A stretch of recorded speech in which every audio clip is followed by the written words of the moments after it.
যখন এসআইয়ের প্রক্রিয়া শুরু হয়েছিল তখন এক শ্রেণীর মানুষ উল্লাসে মেতে উঠেছিল।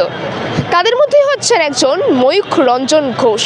তিনি প্রকাশ্যে বলে উঠেছিলেন এবার বাংলাদেশিরা বাদ পড়বে, রোহিঙ্গারা ধরা পড়বে। কিন্তু সময়ের পরিহাস দেখুন, তিনি একসময় লাফালাফি করছিলেন আর সেই ব্যক্তিকেই আজকে ডেকে পাঠানো হয়েছে এসআইয়ের হিয়ারিংয়ে। হ্যাঁ, ময়ূখ রঞ্জন ঘোষকে ডেকে পাঠানো হয়েছে এসআইয়ের হিয়ারিংয়ে।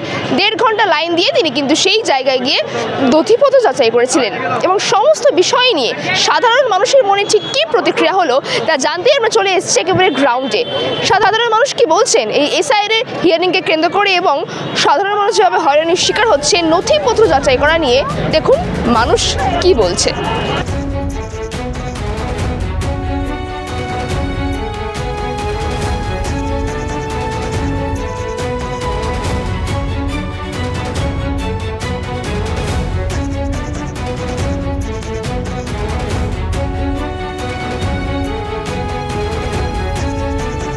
ওনারও তো সব কিছু লাগবে, তোনাকে কেন ডাকবে না? ডাকা উচিত, ডাকেছে, ভালো করেছে। সঠিক হলে ভারতবাসী, আর সঠিক যদি না হয় তাহলে বিদেশি। আমরা কোনো কর্পোরেট সংস্থা বা রাজনৈতিক দলের অর্থে পরিচালিত নই। স্বাধীন, নির্ভীক ও সত্যনিষ্ঠা সাংবাদিকতা চালিয়ে যেতে আপনাদেরই সাপোর্ট আমাদের একমাত্র শক্তি। আপনার যদি মনে হয় জিআই সত্য তুলে ধরছে, মানুষের কথা বলছে, প্রশ্ন তুলছে, তাহলে আপনার সামর্থ্য অনুযায়ী আর্থিক সহযোগিতা করে আমাদের পাশে থাকুন। রিপাবলিক বাংলার সাংবাদিককেও হিয়ারিং এর ডাক পাঠিয়েছে, বুঝলে? ও যখন এসআইয়ের প্রক্রিয়া শুরু হচ্ছিল তখন লাফালাফি করছিল, বলছিল যে এই যে রোহিঙ্গা বাদ যাবে, কোটি কোটি রোহিঙ্গা বাদ যাবে। এবার ওকেও তো হিয়ারিং এ ডেকে পাঠিয়েছে, কি বলবে?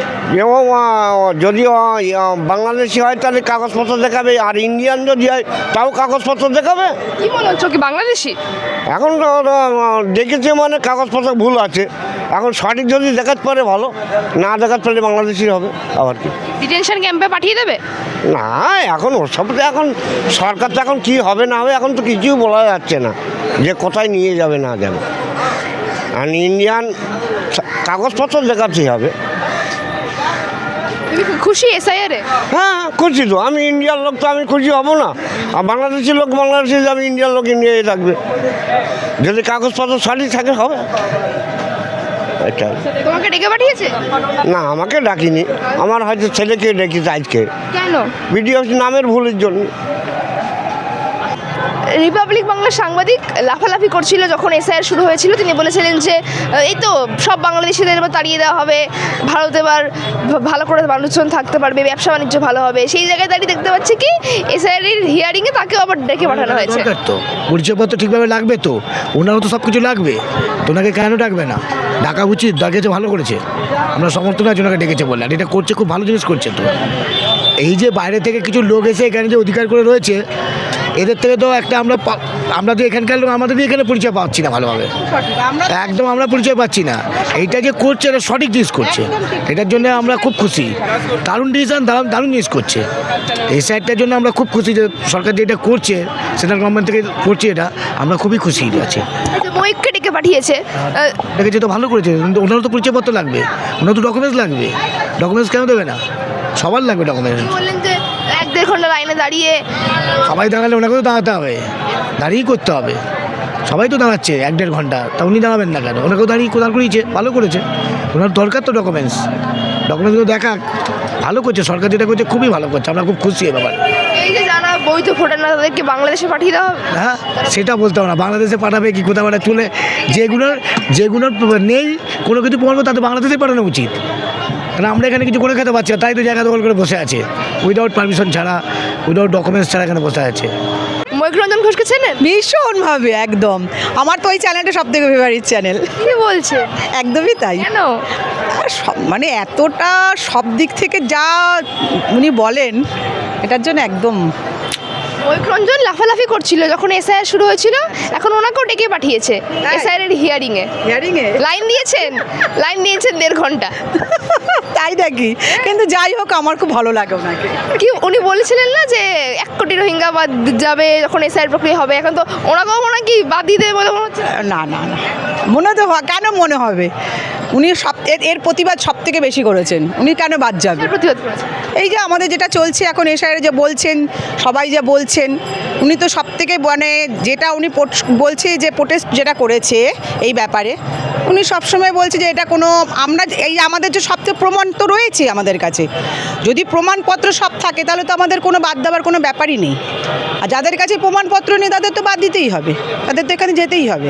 এটা তো একদমই পুরো দমে মানে একদম অরিজিনাল কথা এটা।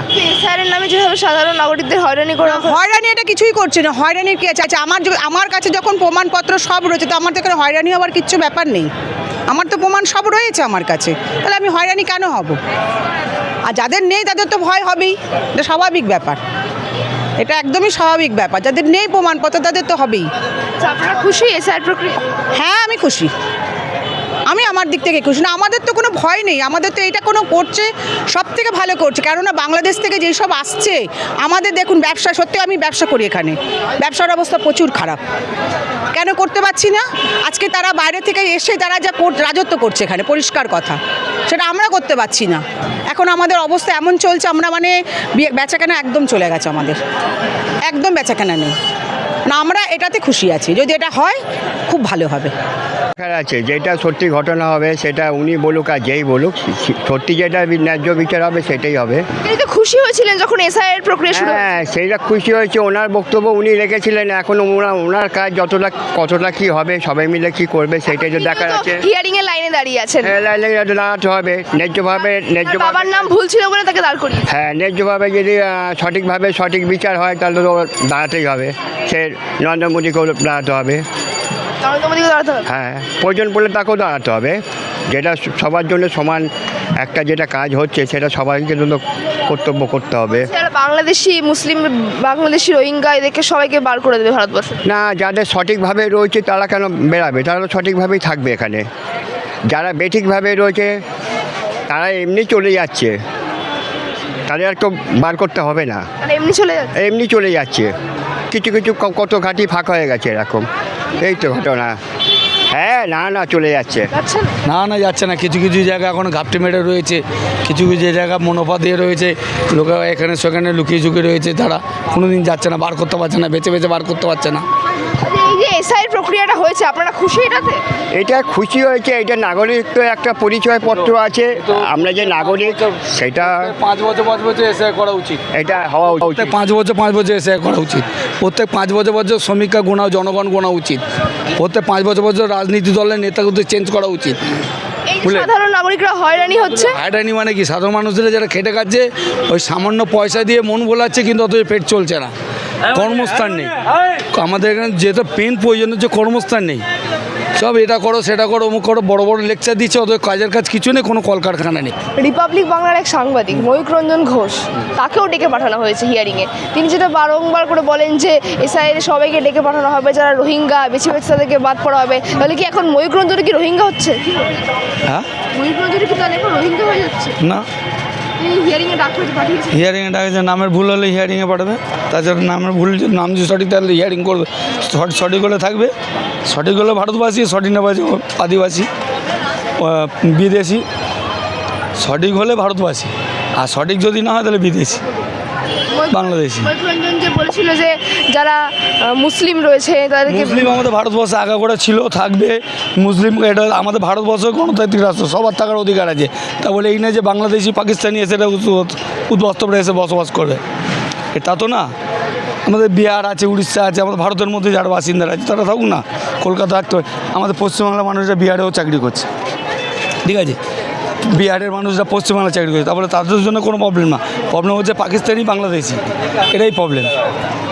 এদের জন্য তো হিয়ারিংয়ে ডাকবে, একবার জানানো 10 বার হিয়ারিংয়ে তাদের ডাক দিকে বাদ দিয়ে। বাংলাদেশি রোহিঙ্গাদের নিয়ে সমস্যা, বাংলাদেশি রোহিঙ্গাদের নিয়ে সমস্যা। হ্যাঁ, বাংলাদেশি রোহিঙ্গাদের, পাকিস্তানি রোহিঙ্গাদের সমস্যা। আমাদের ভারতীয় নাগরিক ভারতীয় বিহারেও থাকতে পারে, গুজরাটে থাকতে পারে, ইউপিতে থাকতে পারে, সব জায়গায়, সেটা ভারতের মধ্যে তো থাকতেই পারে, কর্মসূচিতে বাসস্থান থাকতেই পারে। এই যে এসআইয়ের হিয়ারিং হচ্ছে, এতে আপনারা খুশি? হ্যাঁ, অবশ্যই। হিয়ারিং হচ্ছে মানে কি আমাদের এসআই, আমরা কি যে আমরা ভারতবাসী, ভারতের মধ্যে আমরা যারা আছি তার আমরা সবার মধ্যেই সবাই সব জায়গায় বসবাস করার অধিকার আছে। এটা গণতন্ত্র রাষ্ট্র, এটা শুধু আমাদের পাকিস্তানি থাকবে বলে এরকম পাকিস্তানি কোনো মতেই থাকবে না, বাংলাদেশি কোনো মতেই থাকবে না। উড়িষ্যার লোক থাক, ইউপির লোক থাক, পাঞ্জাবের লোক থাক, সব বিহারের লোক থাক, সব জায়গাতে দেশের লোক থাক, পাকিস্তানি বাংলাদেশি ঢুকবে কেন?